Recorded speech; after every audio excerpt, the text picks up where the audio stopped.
Hi, നമ്മൾ ഇന്ന് ഉണ്ടാക്കാൻ പോകുന്നത് ചിക്കൻ ഫ്രൈഡ് റൈസ് ആണ്.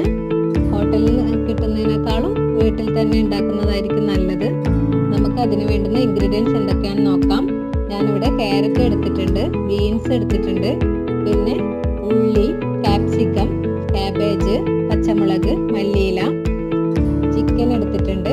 ചിക്കൻ മുളകും മഞ്ഞൾപ്പൊടിയും ഉപ്പും ചേർത്ത് മിക്സ് ചെയ്ത് വെച്ചതാണ്. അതൊന്ന് ഫ്രൈ ചെയ്തെടുക്കണം. പിന്നെ ചോറ് ഉണ്ടാക്കാനുള്ള അരിയാണ്.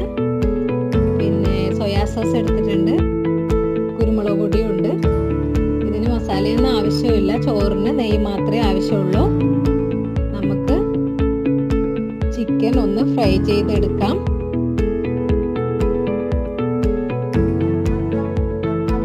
വെള്ളം തിളച്ച് വന്നിട്ടുണ്ട്. നമുക്കതിലേക്ക് ഉപ്പിട്ട് കൊടുക്കാം.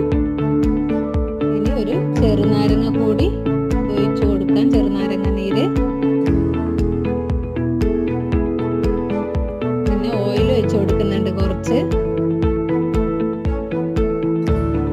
പിന്നെ നെയ്യ് ഇട്ട് കൊടുക്കുന്നുണ്ട്. ഇത് വീട്ടിൽ തന്നെ ഉണ്ടാക്കിയ നെയ്യാണ്. 2 സ്പൂൺ നെയ്യ് ഒഴിച്ചിട്ടുണ്ട്. ഇതിന് കൂടുതൽ നെയ്യൊന്നും ആവശ്യമില്ല. നമുക്ക് അരി ഇട്ട് കൊടുക്കാം.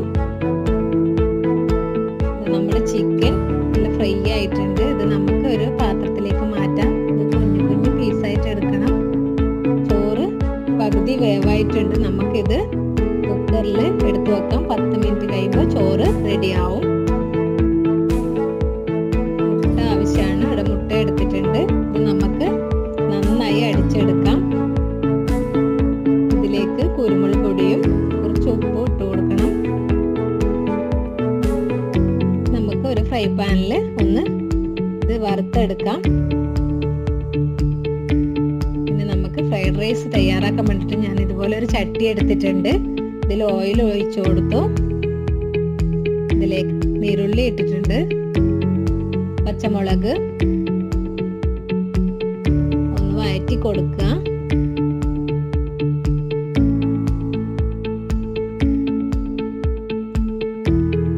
അതിലേക്ക് ബീൻസ്, ക്യാരറ്റ്, കാപ്സിക്കം ഇട്ട് കൊടുത്ത് നന്നായി ഒന്ന് വെന്ത് വരട്ടെ. കാബേജ് നന്നായി ഇളക്കാം. ഒരു 5 മിനിറ്റ് നേരമെങ്കിലും ഇങ്ങനെ ഇളക്കിക്കൊണ്ടിരിക്കാം. ഇതിലേക്ക് ഉപ്പ് ഇട്ട് കൊടുക്കണം.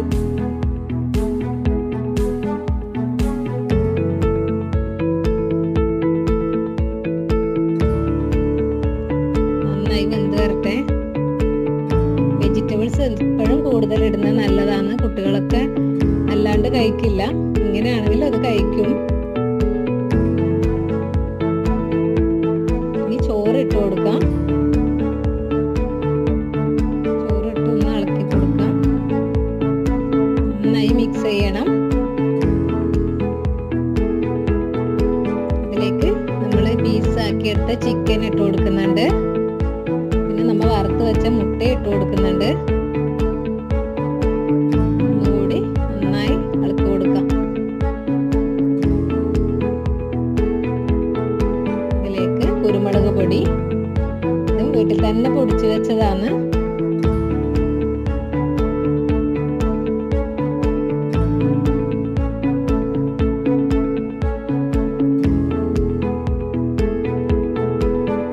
നന്നായിട്ടൊന്ന് ഇളക്കുക. എല്ലാം ഒന്ന് മിക്സായി വരട്ടെ. ഇതിലേക്ക് നമുക്ക് സോയാ സോസ് കൂടി ആഡ് ചെയ്യാം.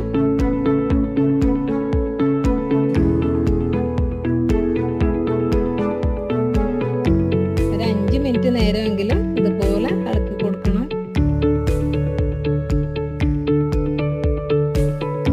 നന്നായിട്ട് നമ്മുടെ ഫ്രൈഡ് റൈസ് റെഡി ആയിട്ടുണ്ട്. ഇത് നമ്മളൊരു പാത്രത്തിലേക്ക് മാറ്റിയിട്ടുണ്ട്.